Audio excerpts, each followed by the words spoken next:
Now after Lodhi, Delhi Sultanate was under Mughal Empire. The thing is that we are discussing now India with respect to Delhi Sultanate, and so we are more and more concentrated over Delhi region first. After finishing out this, we are going to discuss about the smaller kingdom. Again, post Sultanate period we have to discuss in detail.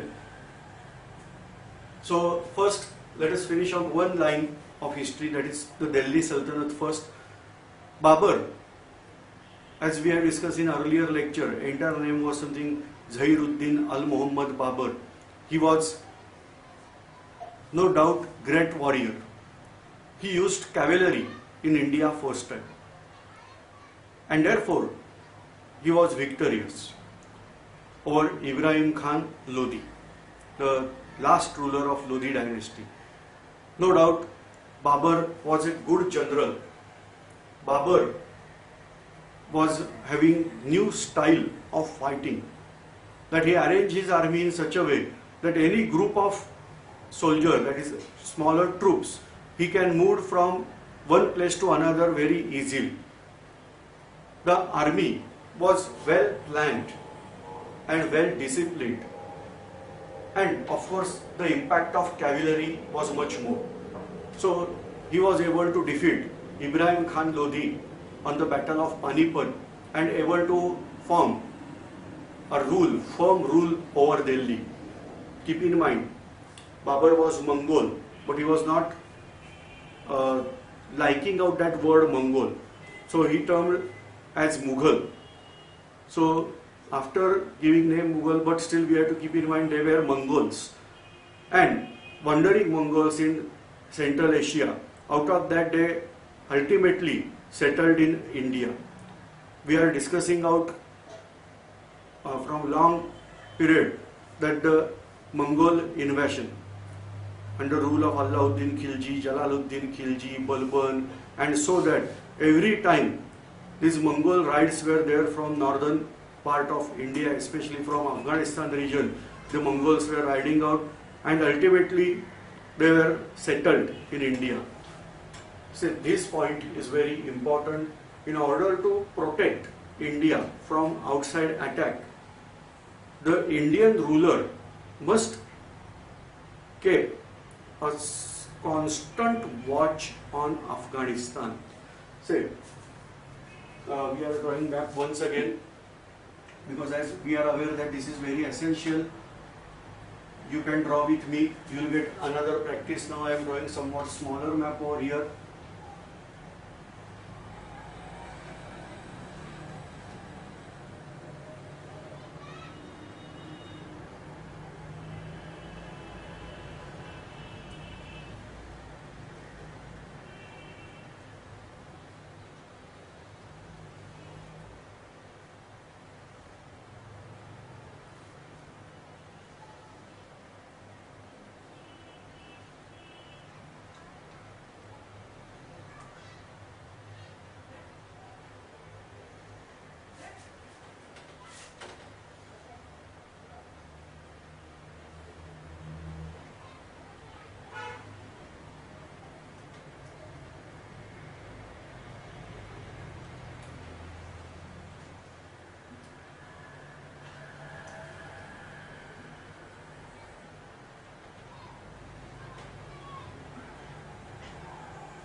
This Afghanistan portion is very important in order to protect India.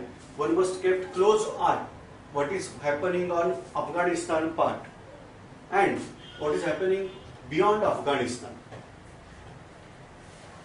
Now this is not immediately concerned, but it is concerned with Indian history, that why Britishers were able to rule India for longer period and without any foreign attack on India during Britishers rule.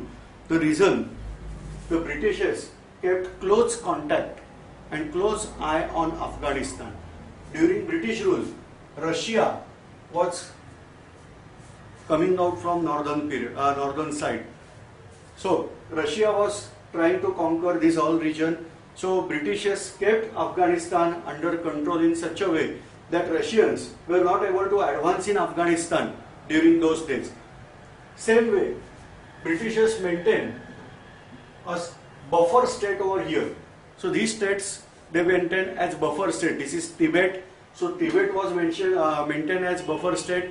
Same way, Afghanistan was also maintained as buffer state.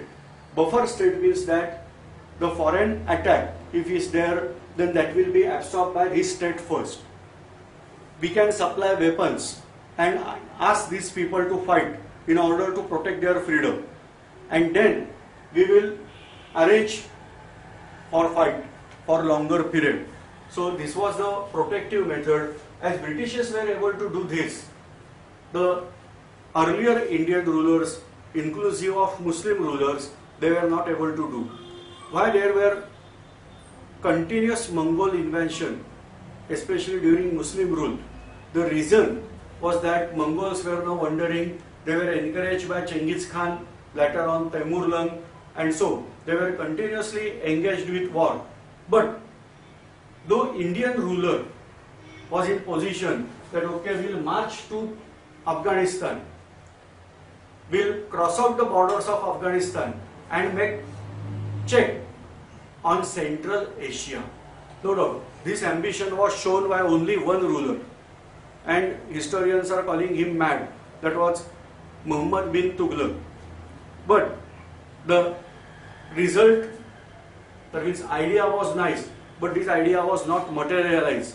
In order to get continuous control, check over Central Asian provinces, because if you protect Central Asian provinces, then the foreign invasion will not there in India. So Central Asia portion was very important, and as our rulers were not able to protect or not able to penetrate in Central Asia, they were from Central Asia, but once they entered in India, they lost out their control with Central Asia. And so the foreign invasion, especially Mongol invaders, were invading India again and again.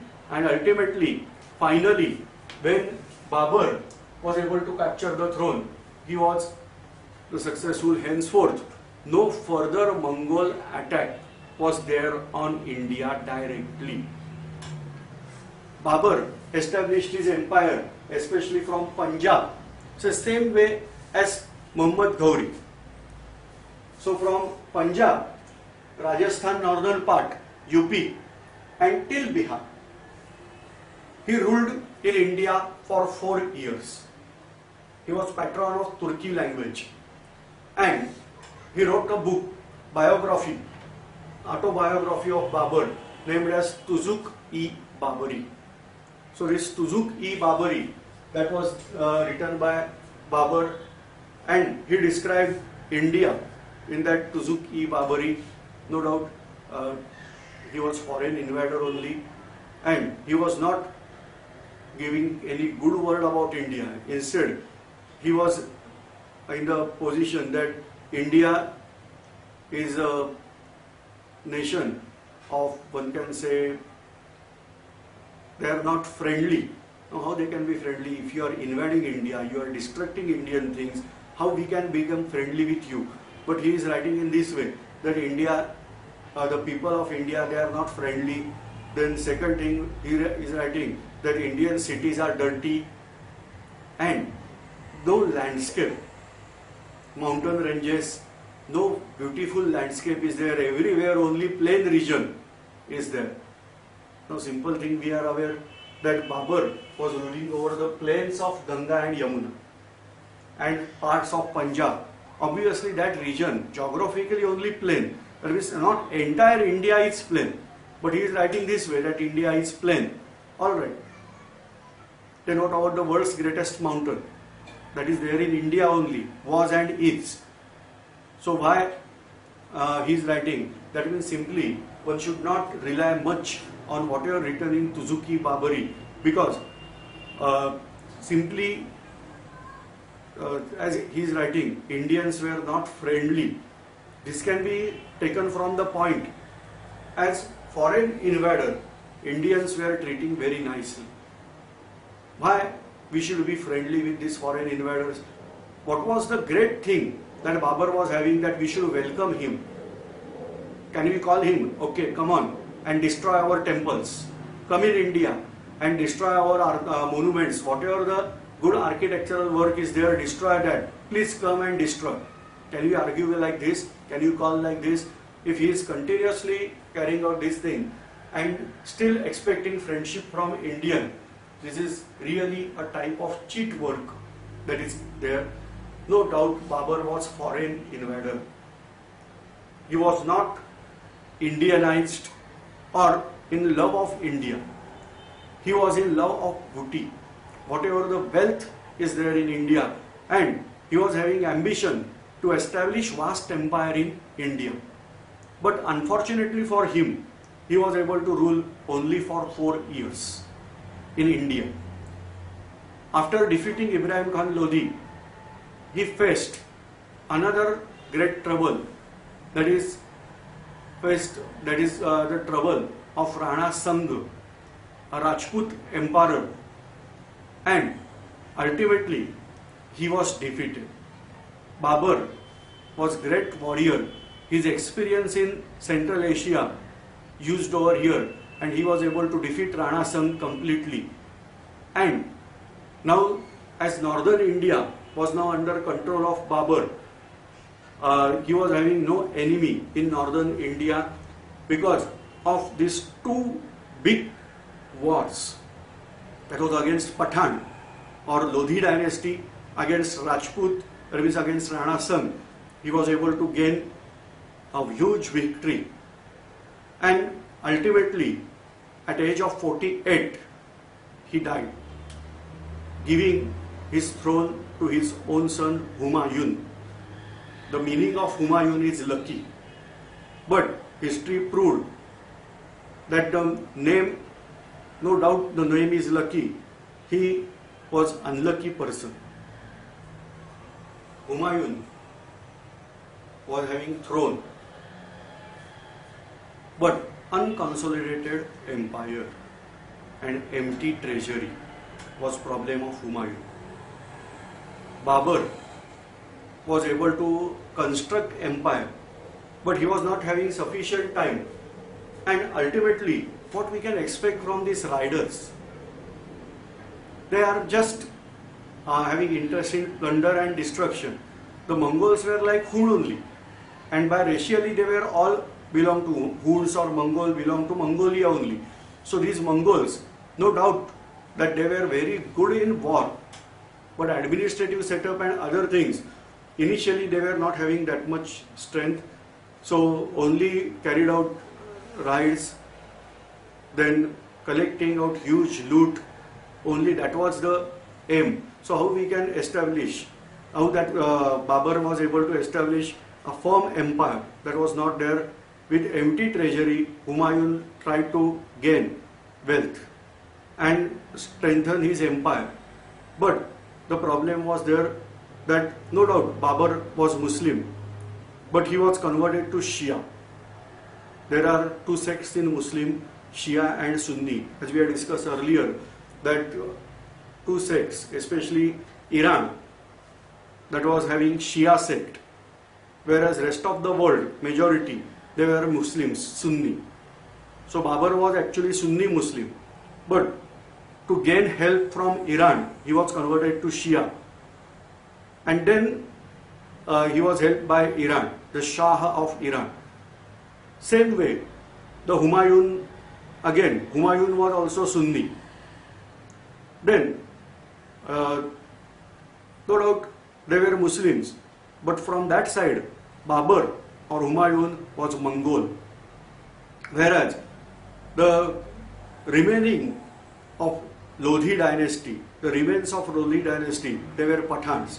And out of that, one important Pathan was there, or Afghan was there. He was Sher Shah Suri. He was also Muslim, but Afghan. and he tried to establish Afghan rule in northern part of India. He was having rule in Bihar. He extended that in Bengal, and some eastern part of India was under Afghan control. He was gaining very good revenue from Bengal and Bihar. And there was alliance with Gujarat. Bahadur Shah, the emperor of Gujarat, he was aligned with this Sher Shah. And togetherly or jointly, they produced threat for Delhi Sultan.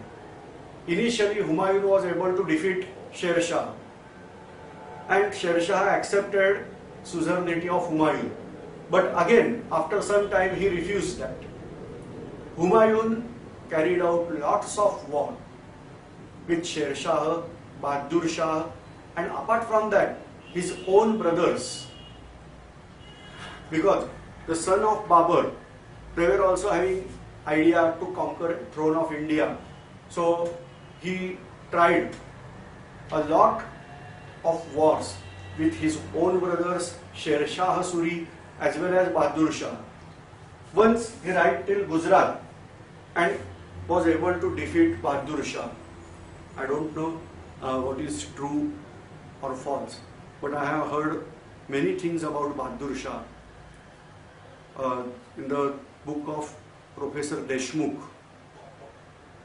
I read like this thing, that Bahadur Shah was very heavy, massive object.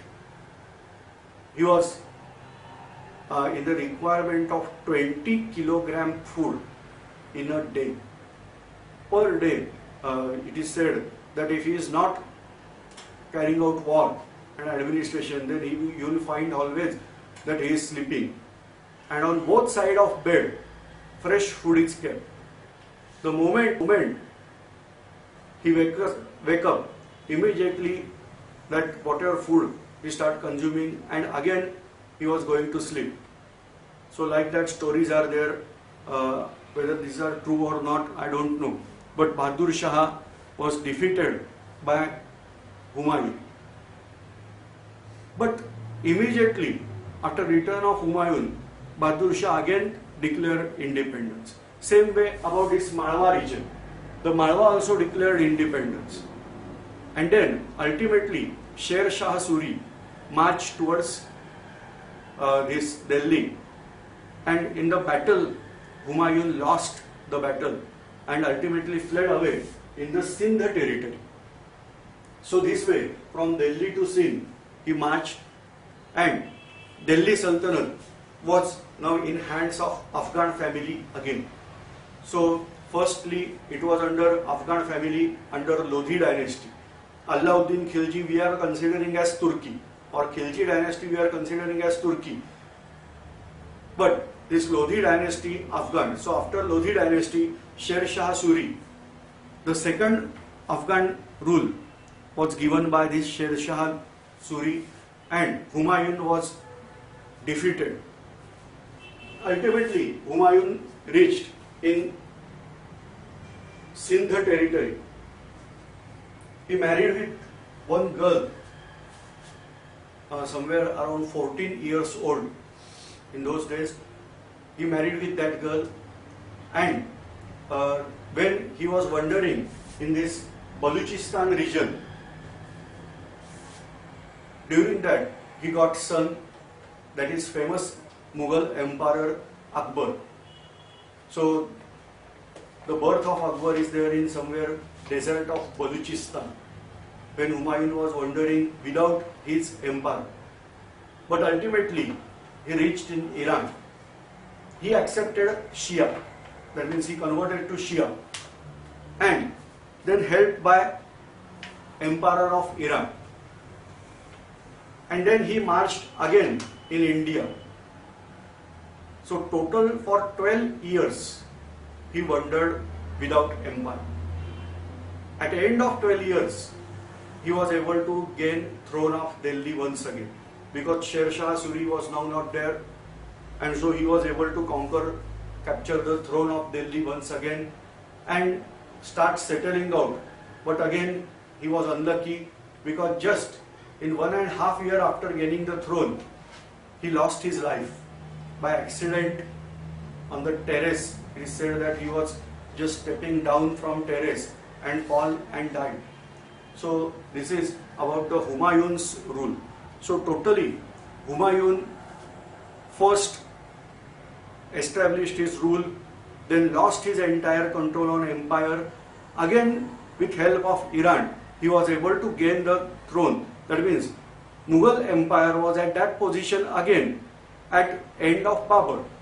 So this is the thing of Mughal empire. So initial two rulers, they were just able to establish empire. Now just think of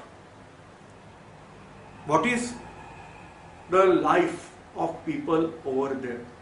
Just try to think of that under Delhi Sultanate, the continuous wars were there.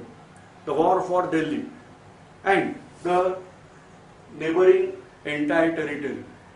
So during this, how you can expect a stable life and prosperous life, because this was just fighting for the throne, and the common people were troubled in those days. Therefore, in many regions, we are calling that the rule of Mughal, that was not perfect. Rule of Mughal means the matter of anarchy. The problems are observed over there, and today also we are calling a undisciplined rule as rule of Mughal. So administration wise, these Mughal were very weak, and initially they were not able to build up and maintain their empire.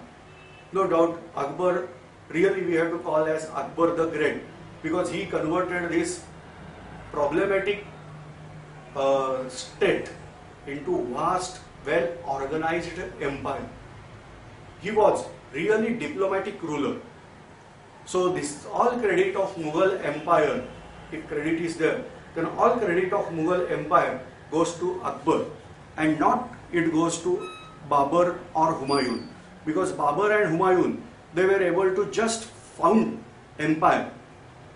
Humayun lost and again found. So for the victory of Humayun, Indian people sacrificed. It was all against common peoples. So continuously Punjab, Haryana, northern part of Uttar Pradesh, western part of Uttar Pradesh, northern part of Rajasthan, this entire territory was under struggle and trouble, and that's why during this particular period the migrations of people from North India to South India were prominent. Say for example, many people from Rajasthan, Uttar Pradesh, parts of Malwa, especially from this portion, they migrated towards south side, and they get sheltered in Deccan, especially in south part of Gujarat, Maharashtra and Andhra Pradesh territory. Maharashtra was not directly under rule of Mongol in those days. Bahmani kingdoms, no doubt, here also same thing. The Bahmani rulers were also continuously fighting. So there was also not that much stability, but with compared to Mongol rights, the southern portion was somewhat safe. And therefore, many people from northern India were migrated, especially Hindus, migrated to South India in order to achieve somewhat stability.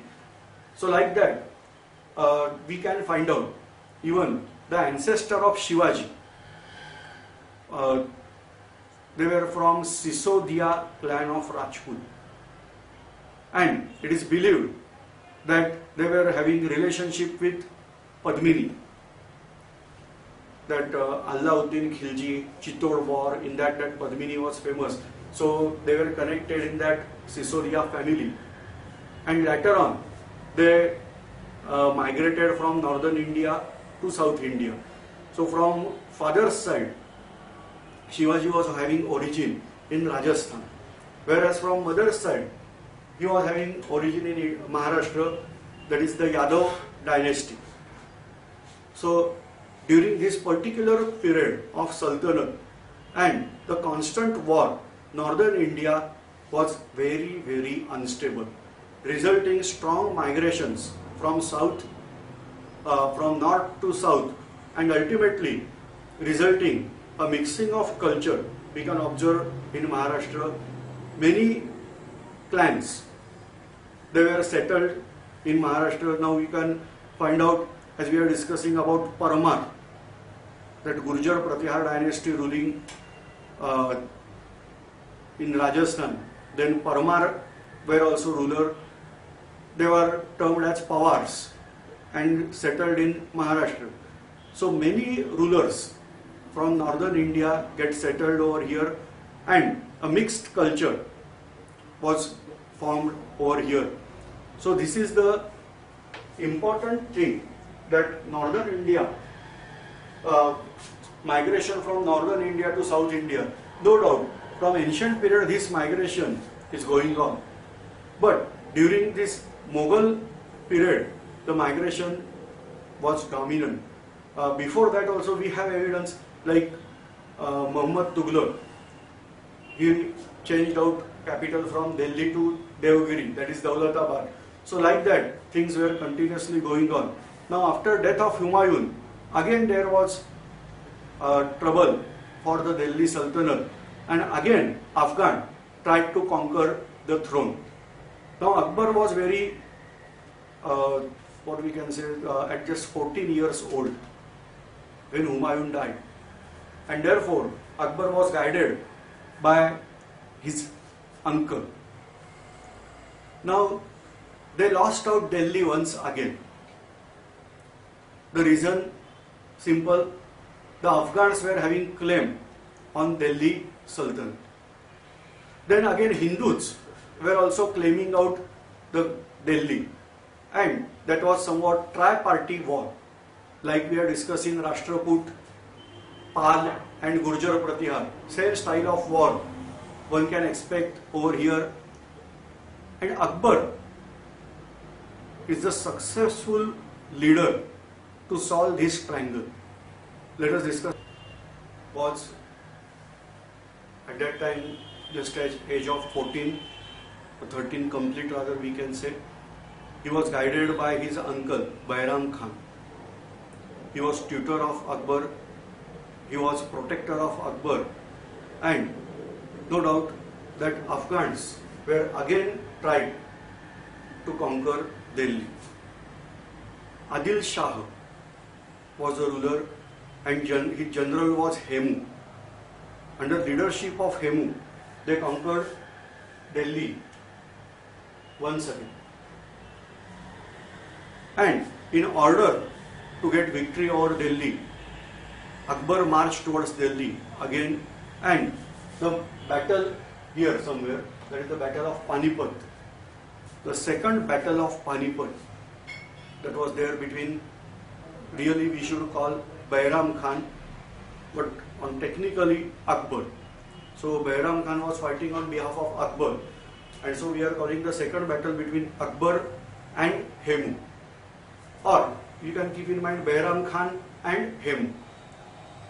The battle of Panipat, that is famous. The first battle, as we have discussed, that was there between Babur and Ibrahim Khan Lodi. And now this was also again Akbar and Hemu. But Hemu was helped by Afghan, and Akbar was the winner. Actually, history is different. It is said that Bairam Khan was the winner, Hemu was taken as captive, and Bairam Khan asked to kill him. Akbar was not able to do that thing, as Akbar was small. So ultimately, Bairam Khan was there who killed Hemu with his own hands. But later on, as throne was captured, slowly and steadily, Akbar gained entire power. He sent Bairam Khan to Mecca and ultimately he was killed in the journey. And so this way Akbar was freed from the governorship of this Behram Khan and consolidated power in his own hands. But before now discussing the Akbar, we have to discuss something about Sher Shah Suri, the ablest Afghan ruler of Delhi. No doubt he ruled for very few years, but his rule was very, very remarkable in the history. And today also, because whatever we are using the currency of India, now we are calling that as Rupaya, that was used or that was started by Sher Shah Suri. So earlier we had discussed about Tanka, then other currencies.